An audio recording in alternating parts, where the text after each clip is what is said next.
Goeiemôre, ek hoop jy is lekker warm vandag aangetrek, lekker gemaklik en baie welkom hier by ons iedereen en elkeen.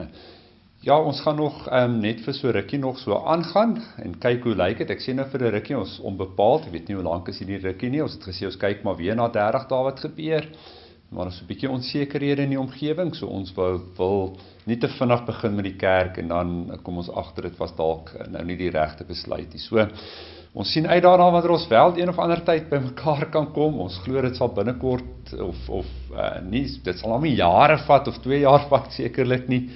So ons glo sal binnekort by mekaar kom. So lekker om te hoor van die mense wat my kry en my sê hulle mis die kerk, as ek hulle sien iewers of gesels. Ons mis julle ook en dis altyd lekker so ons sien uit na die dag dat ons weer so by mekaar gaan wees. Ons het nie verjaarsdae bo 70 nie, ons gee ons nou die senior burgers altyd bo 70 wat verjaar, maar ons het nie 'n lys nou van mense wat verjaar wat ons van weet nie, op die kerklys nie, maar as daar iemand is wat verjaar onder 70, bo 70, wat ons nie het nie, of huweliksherdenkinge, baie geluk en mag dit 'n vreugdevolle tyd vir julle almal wees ook as die kindertjies wat verjaar ook vir julle ook, hoor, ons praat daarom nou nie net met die ouer mense nie. En dan gaan ons gebede werklik waar ook uit aan almal wat siek is, ongesteld is, bekommerd is, van watter rede ook al daar dalk 'n bietjie spanning is, dinge vir jou bietjies te veel voel of so ook, bid ons en ons glo en ons vertrou dat die Here ook vir jou sal optel en sal ophef en weer krag sal gee en gesondheid sal gee en sal vashou daar ook. En dan dink ons ook aan die omgewings hier rondom ons, as ander dele in die land ook sekerlik, maar hier in ons onmiddellike omgewing, onder andere Potensie rond, PE, Jeffries, is dit droog, bitterlik droog, en daar sal nog ook COVID-19 gevalle wat erg toeneem in die omgewing, so groot druk op die gemeenskap, daar plaas ook, boeregemeenskap ook daar plaas. So ons wil vir hulle ook bid en vertrou dat die Here sal voorsien en uitkoms sal gee in hierdie omstandighede en ook sal versterk ook in hierdie tyd ook. Ons gebedstema, Here help ons om mekaar op u pad te bemoedig en dit pas nou alles aan by wat ek nou net in die begin gesê het, dat die Here vir ons sal help, ons wil mekaar bemoedig, aanmoedig en dat ons dit wel ook kan doen en mekaar so kan ondersteun en mekaar sal dink. Teksversie vir die week is 1 Petrus 4 vers 12 tot 19. 1 Petrus 4 vers 12 tot 19. Kom ons begin in gebed met die woord en ons raak rustig weer in ons binneste en ons luister en ons fokus op die Here ook vanoggend. Here, leer ons dae so gebruik dat ons wysheid bekom. Amen. Mag daar vir julle genade en vrede en oorvloed wees deur julle kennis van Jesus Christus ons Here. Kom ons sing lekker saam, ons gaan die Here loof en prys met lied 212, loof die Here, hy is goed. Loof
Dit sou nou einde van die vakansie gewees het, skool sou eintlik nou amptelik weer begin het, as ons nou 'n normale skoolkwartale gehad het, met Junie, Julie vakansietyd, en daar is nou weer 'n groepie kinders, in elk geval terug hierdie week skool toe, hier by ons in McLaughlin, en ons hoop ons vir julle sterkte toewens, ons hoop dit gaan alles goed daar, en vir die onderwysers en die ouers ook, dat dit met julle sal goed gaan, maar so sou die kinders dan ons nou daar op die kerkbanke weer reg gesit het vir die kindermoment, so ons gaan aan met die kindermoment, ons is weer reg vir ons sonnaarskool dinge, en ons is by les 16. Voordat ek aangaan, wil ek tog 'n versoek net rig, en ek hoop dit sal so kan werk, dat julle 'n bietjie hoor, ek mis julle gesigte man, ek kan julle nie meer in die oggende daar op die banke sien nie, en so nie.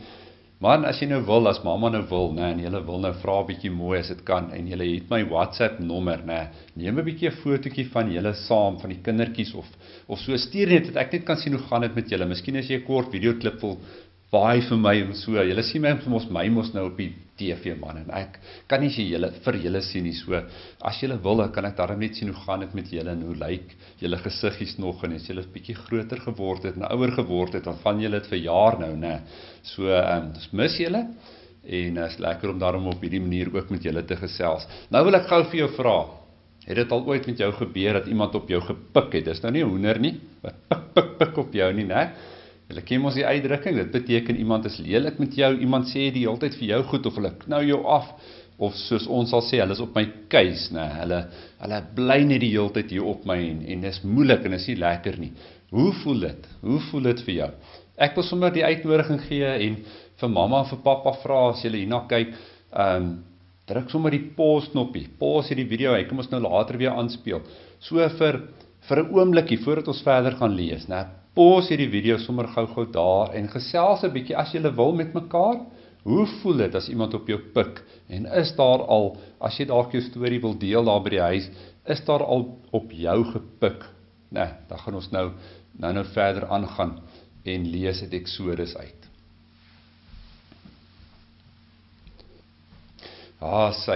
Kom ons lees Exodus 1 vers 13 tot 21.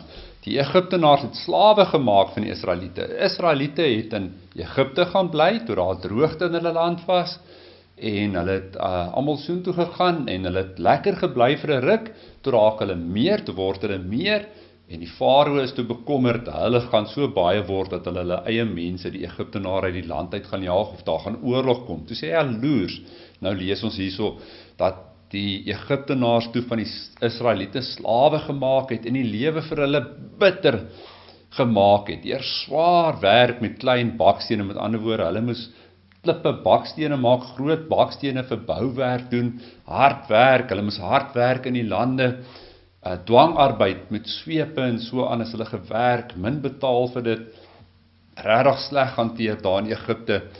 En die Egiptiese koning het so ver gegaan, dat hy vir die Hebreëse vroedvroue gesê, dis vroedvroue is maar soos die mense wat die mamas help, as daar nuwe babietjies is, en hulle ondersteun, amper soos 'n verpleegster, en gesê het, as daar seuns is, moet julle sommer die seentjies doodmaak, vreed, baie hard, maar die dogtertjies mag julle laat lewe. Maar luister hier, die vroedvroue, vers 17, het God gedien, en nie gemaak soos die Egiptiese koning gevra het nie. En toe die Egiptiese koning nou vir hulle vra, hoekom doen julle dit nie? Ek hoor julle maak hierdie seentjies dood nie. Toe sê hulle, nee jong, hierdie Israelitiese vroue is so sterk, voordat ons betyds daar kan kom, is die babatjie al klaar gebore en al die dinge so, ons kan nie eintlik daarby uitkom nie. En weet julle wat het gebeur? Die Here het dit raak gesien, en die Here het ook hierdie vrouens geseën, en hulle het gegroei, en hulle het kinders bygekry in hulle gesin, en wat ek nou eintlik wil sê van die groei is, daar staan in die Bybel ook die Israeliete, die volk van God het ook gegroei en nog meer geword.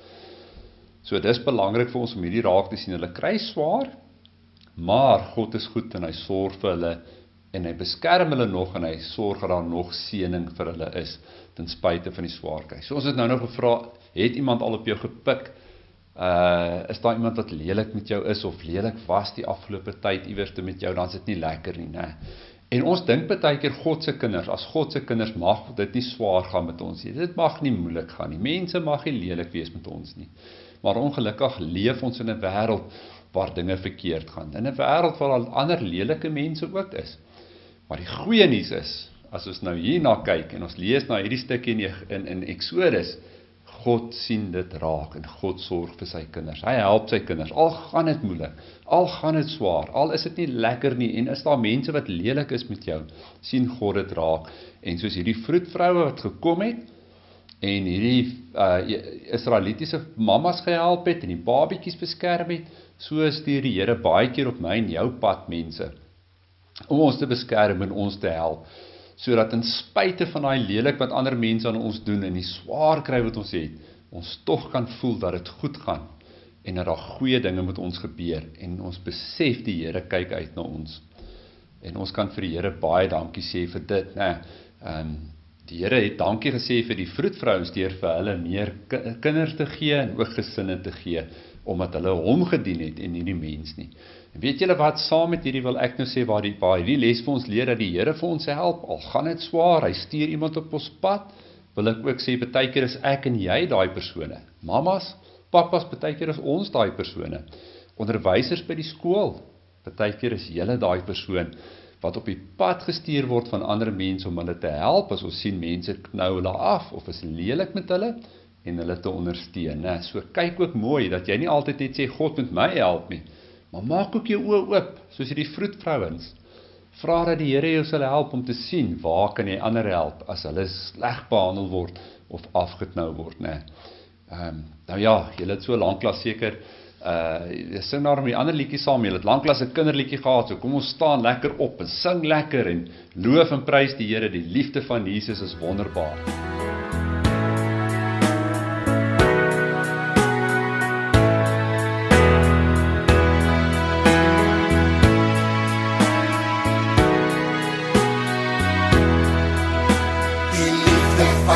Jesus is wonderbaar, wonderbaar, wonderbaar.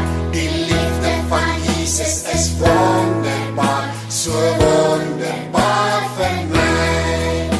Die liefde van Jesus is wonderbaar, wonderbaar, wonderbaar.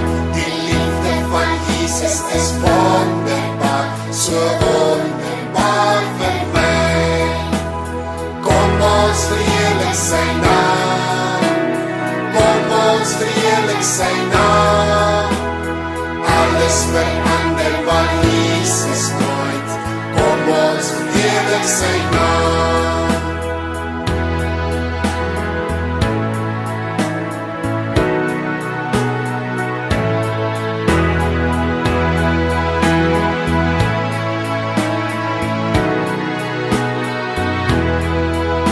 Dat hy my gered het is wonderbaar, wonderbaar, wonderbaar. Dat hy my gered het is wonderbaar, so wonderbaar vir my.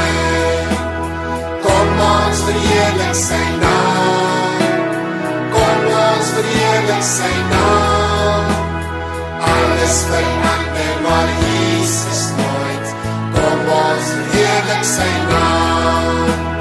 Kom ons verheerlik sy naam, kom ons verheerlik sy naam. Alles verander maar Jesus nooit, kom ons verheerlik sy naam.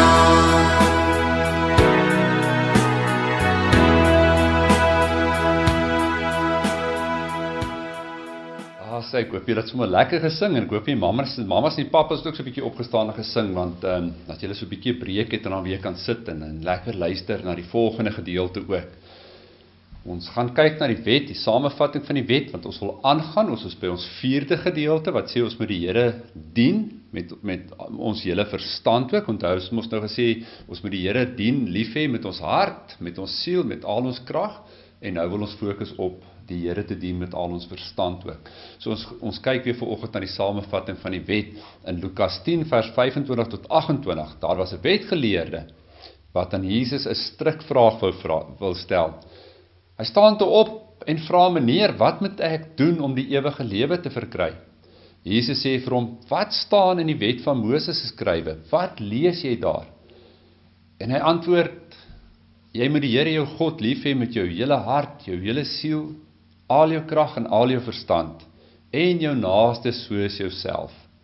En Jesus antwoord hom terug, hy sê, doen dit net so, gaan doen dit, gaan lewe so, en jy sal die ewige lewe hê. Dis baie belangrik, ons kan dit hoor, maar ons moet dit ook gaan doen, en dit gaan uitleef ook. So kom ons raak so 'n bietjie stil onder gebed, voordat ons ook dan verder gaan met ons boodskapie vanoggend. Here, help vir ons om te kan luister, maar ook te kan doen. En dat ons U met alles sal lief hê, hart, siel, verstand en al ons krag. Maar dat ons ook saam met dit, ons naaste sal lief hê, sal omgee vir mense rondom ons, en sal uitreik na hulle toe, dieselfde wyse wat U ook vir ons lief het. Dankie dat ons dit so kan doen, en so kan ervaar. Ons bid dit in Jesus se naam. Amen. Nou ja, broers en susters, ons jong mense, ons gesels 'n bietjie, en ek het nou gedink aan die tema vir hierdie boodskapie vanoggend, en dit gaan dalk na 'n vreemde tema klink, wyse dwaase. Dis mos nou iets wat ons nou dink bots met mekaar, jy kry nie so iets soos 'n wyse dwaas nie, sê jy dink, maar luister 'n bietjie na die hele boodskap vanoggend, en jy gaan dalk agterkom dat daar wel so iets is, op 'n ander manier, veral as die wêreld na ons as gelowiges kyk, maar dat ons dalk besef, dat jy dalk eers moet half dwaas word, nederig word, voordat jy ware wysheid kan hê en die Here met jou verstand kan dien, maar hou vas, jy gaan sien wat ek bedoel as ons na die boodskap gaan kyk, en aan die einde van die boodskap is glo ek, sal jy dit verstaan. Nou ons lees uit Spreuke 15 vers 33, as jy wil kan jy die Bybel oopslaan daar, Spreuke 15 vers 33, kort stukkie, ons gaan na ander gedeeltes in die Bybel ook kyk vanoggend, maar dis ons fokusteks. Spreuke 15 vers 33, om die Here te dien, is om onderrig te word in wysheid. Nederigheid kom voor eer. Om die Here te dien is om onderrig te word in wysheid, nederigheid kom voor eer, voor opheffing. Nou in hulle boek The Word of Medicine, haal die skrywers 'n Britse narkotiseer aan, Stanley Sykes, wat dan die volgende gesê het. Hy sê wetenskaplikes van die 19de eeu het die mens Homo sapiens, julle ken mos nou daai uitdrukking, Homo sapiens, die mens Homo sapiens genoem, mens die wyse geklassifiseer. En dan sê hy, hoe dwaas van hulle, mens die slimme, miskien, of mens die brein, of mens die intellektueel, ja, maar mens die wyse, nee. Wysheid is iets totaal en al anderste as verstand. En dis nogal belangrik dat ons hierdie verstaan vanoggend. Wanneer ons aan wysheid dink, wanneer ons dink aan die Here dien met ons hele verstand, dan is dit baie belangrik dat ons vir mekaar sê, ons praat nie nou van hierdie tipe van kennis nie. As daar in die wet saamgevat word, dat jy die Here moet lief hê met jou hele verstand onder andere ook, dan praat ons nie nou van slimmigheid, om dit nou so te stel nie, dat jy kan somme oplos, of moeilike formules kan uitwerk nie, of raaisels kan oplos nie, of dat jy ingewikkelde stellings kan maak nie, of wat ook al nie. Dis nie die tipe denke hier agter in die verstand, dat jy verstandelik so is, of 'n hoë IQ, soos ons sal sê, noodwendig moet hê, of eintlik glad nie, het gaan eintlik glad nie oor 'n hoë IQ nie, om die Here te dien met jou verstand, gaan nie daaroor dat jy sê, ek het 'n hoë IQ, daarom kan ek die Here beter dien, as die ou laans by nie, dan het ons moeilikheid, as ons laans ou soos Albert Einstein gaan sit in die kerk, en dan gaan hy mos nou baie beter die Here kan lief hê met sy verstand, as wat ek en jy kan, nee, maar wat beteken dit? Wat beteken dit? Om die Here te kan dien met jou hele verstand. Hoe moet ons dit dan verstaan? Nou, die woord verstand hier gaan daaroor om in God se oë wys te wees, of om anders te gestel, deur God se oë na die wêreld te kyk, te verstaan wat vir God wysheid is, en daai wysheid jou eie te hê, dan is jy iemand wat die Here liefhet met jou verstand. Jy laat toe dat God jou denke, jou verstand, jou redenasie vermoë, dat hy dit eintlik, kom ons sê, bepaal, en beheer op die ouene van die dag. Dit beteken dat jy die regte keuses kan maak, of die regte weg kan kies, of die regte beslissings in jou lewe kan maak, reg in God se oë, nie reg in die wêreld se oë nie, sodat jy kan agterkom dat hierdie beslissings, hierdie besluite, hierdie pad wat jy loop, wel 'n goeie pad vir jou is. Meer nog beteken dit dat jy bereid is om dit wat jy oor God geleer is, en wat die woord van God leer, dat jy dit sal glo. Die wêreld sê dis dwaasheid, maar ek en jy is bereid, dis hoekom ek die tema het, wyse dwaase, ons is bereid om dwaase te word in die wêreld se oë, in die oë van die wêreld se wysgeer, wat dink hy het wysheid in pag, en weet wat die regte antwoord is, en God nie wil erken nie, en die woord nie wil erken nie, is ek en jy bereid om dit ons eie te maak, om dit te erken, en dit in ons harte te laat lê, en dit vir ons denke, en ons woorde en alles wat ons doen te laat bepaal. Ne? Voorts kan dit ook beteken, as jy na die woordjie verstand kyk, dan verwys verstand ook na die geestelike of psigiese kapasiteit van die mens. So ons sê, verstand is om God se wysheid te hê. Verstand is om in God te glo, al kan jy dit nie verklaar nie. Verstand is om die woord van God te aanvaar as sy woord en dit te gaan leef, ne? Om 'n dwaas in die oë van die wêreld te wees. Maar ons sê ook in die tweede plek, as ons na hierdie woord verstand kyk in die Bybel, dan verstaan ons ook dat dit gaan oor my psigiese of my geestelike kapasiteit. Hoe lyk dit hier in my binnekant, saam met my verstand? Nou, nie my geestelik net alleen nie, maar my denke, daai diepere denke wat bepaal dat ek dinge doen en optree. So kry ons byvoorbeeld die uitdrukking wat ons vir iemand sal sê, hy is van sy kop af, hy is van sy verstand af, hy doen dinge wat vir ons vreemd is. En dis presies wat hier ook bedoel word. Dit sê nie die persoon is dom nie. Dit sê net dat hy iets doen wat nie vir ons normaal voorkom nou nie, wat net nie sin maak vir daai persoon of vir iemand wat sou verstand het nie, en wat sal gedink het en bietjie logies oor goed gedink het nie, ne. So, en dan bedoel ons ook dat daar meer in sy siege 'n fout is, as wat ons bedoel dat hy noodwendig weer eens dommerig is, of nie lekker dink nie, hoe IQ het nie, maar dat ons agterkom, hier's nou dinge wat hy doen, besluite wat hy neem, wat net nie sin maak nie. So dit sluit so by mekaar aan. Nou, natuurlik, dit kan nou so lyk dat die mense van die wêreld wat aan my en jou kyk, hulle wat nie in God glo nie, nie in sy woord glo nie, na ons as Christene kyk en sê, maar jy het nou so pas 'n beskrywing van jouself gegee. 'n Ateïs of 'n ongelowige sal na my kyk of na jou kyk, en as hy hierdie woorde hoor, dan sê, maar dis mos 'n Christen hierdie. Julle is van julle koppe af, julle glo in die opstanding van die dooies, julle glo dat Jesus aan die kruis gesterf het, julle glo, dit is so. Maar ons is juis bereid om dit te glo, omdat God ons oë oopgemaak het, omdat daar iets in ons verander het, omdat geloof 'n groter krag in jou werk, as enige gesonde, of nie gesonde redenasie nie, enige ander redenasie wat filosofie, of denkwyse, wat vir jou sê dit kan nie, geloof kom, breek daai mure vir jou af, so dat jy sê dit kan, en dis moontlik, en daarom kan ek dit dink, en kan ek dit aanvaar. Juis, soos wat ons ook in 1 Korintiërs 1 vers 17 tot 31 hoor, dat beide vir die Jood en vir die Griek was Jesus se kruis vir die een klomp 'n struikelblok, vir die ander klomp as 'n dwaasheid. Maar vir my en jou wat in geloof in Jesus glo, sê ons dit maak sin. Dis wysheid. En dis is om die Here in verstand te dien dan, wat ek daar het. Maar kom ons vat dit 'n bietjie verder. Kom ons vra net vir onsself af, wat gaan ek nog nodig hê? Hoe kom ek daarby uit om hierdie wysheid my eie te maak? Ek het so 'n bietjie daaraan geraak nou, maar kom ons gaan 'n bietjie verder. Hoe kry ek dit reg om hierdie wysheid my eie te maak? Om te sê, ek dien dan die Here met my volle verstand. Brian Herbert het gesê, die vermoë om te leer is 'n gawe.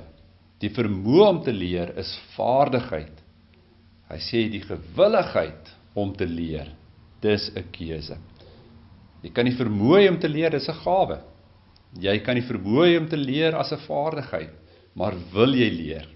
Wil jy leer? Dis 'n keuse wat jy maak. Onderwysers maak die deur oop, maar jy gaan op jou eie binne, so sê 'n Chinese spreekwoord. Onderwysers maak die deur oop, maar jy besluit of jy in die klas wil ingaan en gaan leer. En op dieselfde wyse is dit waar van dit as ons sê, om die Here met my verstand te dien, om regtig te verstaan hoe God na dinge kyk, hoe om geloof my eie te maak, beteken dit dat die deur oop is. Een van die grootste struikelblokke vir mense is dat hulle in die eerste plek sê, ek wil nie by God leer nie. Ek dink ek kan op my eie staan. Ek kan myself leer. Ek kan self besluit wat is my reg en wat is vir my verkeerd.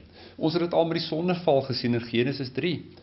'n tweede deel van hierdie struikelblok kom daarby in dat Mense weier om in te gaan. God maak die deur waawyd oop. Hy nooi ons uit. Dis wat hy veral met Christus kom doen het. Die voorhangsel is geskeur. God sê daar's vrye toegang tot my. Jy kan enige tyd na my toe kom. Kom leer by my. Trouwens van die Ou Testament word mense opgeroep om by God te kom sit en by hom te leer. En mense is onwillig. Hulle is onwillig om onderrig te kry. Hulle wil nie by die deur instap en by God gaan sit nie. As ek en jy sê, ons wil die Here met ons verstand dien, as Jesus met daai man praat, wat hom probeer vasvra het, en hy sê vir hom, wat staan in die Bybel, dan sê hy vir hom, gaan doen jy dit. Gaan voer dit uit. Wees gewillig om by my te leer, maar ook te gaan doen, wat ek vir jou sê, om dit te gaan toepas. En dit is hoekom dit so belangrik is dan, om die Here met ons hele verstand te dien. Het is baie interessant as jy gaan kyk, ons teksgedeelte Spreuke 15 vers 33, kan ons aanhaak met nog 'n gedeelte in Spreuke, Spreuke 18 vers 12. En dan kry ons 'n ding wat bepaal, 'n bepaling of 'n rigting wat vir ons gegee het, of iets wat vir ons gesê wat moet gebeur. Wat moet nou gebeur vir my en jou, om gewillig te wees, om by die Here te gaan leer, en meer te gaan ken. Spreuke 15 vers 33 se woorde, die laaste stukkie sê, nederigheid kom voor eer, dan haak ons dit aan 18 vers 12, wat sê, op selfverheffing volg ineenstorting. Met ander woorde, hoogmoed kom tot 'n val. As jy dink jy is beter, jy kan self dinge doen, dan sê jy baie keer val, jy sal besef jy was verkeerd. En op nederigheid, wanneer jy nederig word, dan kom daar eer, met ander woorde, dan kom die herstel. So dit gee vir ons 'n leidraad. Hoe kom ons oor die struikelblok wat sê, die deur is oop, jy moet gewillig wees om te gaan leer, hoe gaan ek dit doen? Ek wil nou vir jou sê, as ek en jy, as mense nie eers tot 'n val kom nie, as mense as te ware nie eers gebreek word in hulle eie hoogmoed nie, in hulle eie ek nie, sal hulle nooit by God gaan sit en gaan leer nie. Hulle sal nooit bereid wees om die Here met verstand te gaan dien nie. Jy moet eers by daai punt kom, voordat jy besluit, jy gaan by die Here leer. Jy moet as te ware van daai troontjie, van daai selfgemaakte troontjie van jou afval. En as jy daar afval, en jy kyk op, dan sien jy vir God wie hy werklik is. Dan besef jy eintlik, as jy so opkyk, maar ons is maar eintlik net soos mure, so klein voor God, en hy is so geweldig groot. Weet jy, die wonderlike hiervan is dat jy nie moet opkyk na God en moet sê, o God, God is so groot en ek is so klein, ek kan nie in God se aangesig kom nie. Laas Sondag, as jy laas Sondag se boodskap gekyk het, dan het jy gesien dat God kyk na mense wat 'n behoefte het om hom te leer ken, wat sê, ek wil die Here dien, ek wil hom aanbid, ek besef ek is afhanklik van hom. Dis die wonderlike van God, so groot as wat hy is, kom hy en hy bemoei hom met die mense wat hy geskep het. Wil hy vir ons weer optel, wil hy vir ons eer gee, en wil hy vir ons kom herstel. Daarom sê Jakobus 4 vers 10, onderwerp julle in nederigheid voor die Here, en hy sal julle verhoog. Onderwerp julle in nederigheid voor die Here, en hy sal julle verhoog. Want het is op hierdie nederigheid, op hierdie val althans, waar ons weer eer kom. En dan besef ons dat ons in eer herstel word. Dit is ook baie belangrik. Dit is ook baie belangrik om dit te besef, dat ek en jy weer herstel moet word aan dit wat God ons bedoel het om te wees. Paulus maak 'n baie sterk argument in Romeine 2 vers 29. Wie is die ware besnedenisse? Daar's 'n debat tussen die Jode, kom ons sê nou maar tussen die Jode en Paulus en die ander Christene. En die Jode, die egte Jode, om dit nou so te stel, sê, maar jy moet fisies besny wees, dan leef jy reg, en al die wet en al die goeders nakom. Dan kom Paulus en sê hy, nee, hy is 'n Jood wat innerlik is, dit innerlik is. Met ander woorde, dit is die besnedenheid wat in die hart gedoen is deur die Gees. Met ander woorde, as ek die Heilige Gees in my het, as ek my hart deur die Gees laat besny het, as ek van hierdie troontjie afgeklim het, amper afgeval het, gebroke gelê het, en ek roep uit, ek sê, Here, vat my hand, ek het U nodig, ek erken sonder U is ek niks.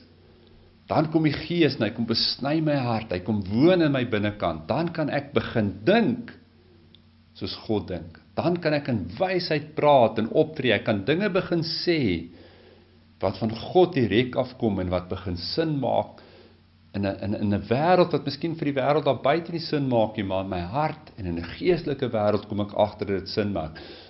Trouwens, ek moet vir jou sê, ek het al met mense gepraat wat nie in God glo nie, wat in teenkanting is met dit, en as hulle met jou begin gesels, dan sê hulle later vir jou, daar is iets aan jou redenasies, wat vir ons anderste is, ons kan dit nie klop nie. En dis nie my redenasies, en dis die Heilige Gees, is omdat God met wysheid praat, en die wysheid waarmee God praat, maak het baie mense of kwaad raak of stil bly. Kwaad raak en wegloop, want hulle besef, hulle kan dit nie wen nie, hulle kan nie God wen nie, hulle kan nie die Gees van God wen nie, hulle kan nie die wysheid van God klop nie. Die ander klomp bly stil, want hulle besef, hulle is uitgevang. Hulle het nie 'n antwoord vir hierdie tipe denkwyse wat van God afkom nie. Dis vir my en jou ook beskore, dat ons vrede kan kry in ons harte, sodat ons ook nie ons koppe breek oor argumente wat wêreldse mense of mense buite die kerk of mense wat Christus nie het, maak nie, sodat ek en jy dink, o jete, is ek dan gered of is ek nie gered nie? Is ek reg of is ek nie reg nie? Jy kom by 'n punt wat jy vir jouself sê, ek weet waaraan ek glo, want ek het God se wysheid in my lewe. Ek is besny van hart.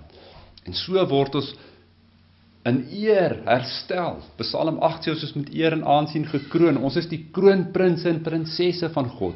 Maar ons het van daai troon afgeval, deur ons sondes, deur ons eie willigheid, deur ons eie kop te wil volg. En nou kom herstel die Here ons, deurdat ons besny word van die hart, deurdat ons die wysheid van God in ons lewens het, deur nederig op ons knieë te gaan en te sê, Here, ek erken U is die ene wat my denke moet bepaal, my manier van dink, my manier van doen, my optrede moet bepaal. Dan kom daar herstel, dan word ons in ere herstel. Sien julle hoe daai twee versies aan mekaar gehaak word? Na hoogmoed kom val, na nederigheid kom eer. Dan tel God ons op, en hy sê, hy sit ons weer op die troon. Hy sit ons op ons regte plek, dan kan ons plek inneem voor God, waar ons moet wees, en ons kan ons denke rig, soos wat hy dit wil hê. Liewe broers en susters, liewe vriende, mag die Here vir my en vir jou en vir almal vir ons help, om elke dag so te lewe, om so deur sy Gees gelei te word, dat ons hom met ons volle verstand nederig sal lief hê en dien, sodat ons tot sy lof kan leef in ere herstel. Ek wil vir jou los met 'n laaste gedeelte uit die Bybel, kom ons sê 'n laaste skrifwoord uit Spreuke 15 vers 32. Wie onderrig in die wind slaan, gee nie om vir homself nie. Wie onderrig in die wind slaan, gee nie om vir homself nie. Wie op 'n regwysing ag slaan, kry insig. En watter beter insig om te kry, as die wat van God self afkom, wat die hart van die mens ken, en die mens beter ken as enigiemand anderste. Kom ons bid saam. Here, baie dankie dat ons kan luister na U. Dankie dat U deur die Gees in ons harte werk. Kom besny ons harte. Help dat ons verstand, ons gedagtes gerig is op U gedagtes. Dat die woorde van ons mond, die woorde sal wees wat U sal praat. Sodat wat ons sê vir die wêreld, al klink dit soms vir hulle na onsin, vir die wat dit moet hoor, die wat tot geloof moet kom, sal besef dis die waarheid. Baie mense wil nie erken dit is waar nie, maar in hulle harte weet hulle is geklop. Hulle is geklop met 'n wysheid groter as hulle eie, want hierdie wysheid kom van God self af. Mag dit so in elkeen van ons lewens wees, dat ons nie sal bang wees om te praat en te getuig van U nie, deur die Gees en vervuld met die Gees te praat nie en te sê nie, en dat ons ook sal fokus daarop dat ons gedagtes, ons verstand, ons siege, ons denke, ons wese, dit wat ons doen, sinvol sal wees volgens dit wat U wil hê, en dat ons al hoe minder ons eie koppe sal volg, al hoe meer sal volg dit wat die raad sal volg wat U vir ons gee in ons harte, sodat ons kan groei en bo dit alles vrede kan hê, wat juis alle verstand te bowe kan gaan. Ons bid dit alles in die wonderlike naam van Jesus Christus ons Here. Amen. Kom ons sing lekker saam, My life is in You, Lord. In you,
Here se vrede met jou gaan, mag Jesus Christus vir jou goed wees, mag God die Vader vir jou in sy liefde toevou, mag die Heilige Gees elke dag vir jou die woorde gee, die vermoëns gee om so op te tree, dat jy die Here kan lief hê met jou volle verstand, soos wat God dit ook vra. Amen.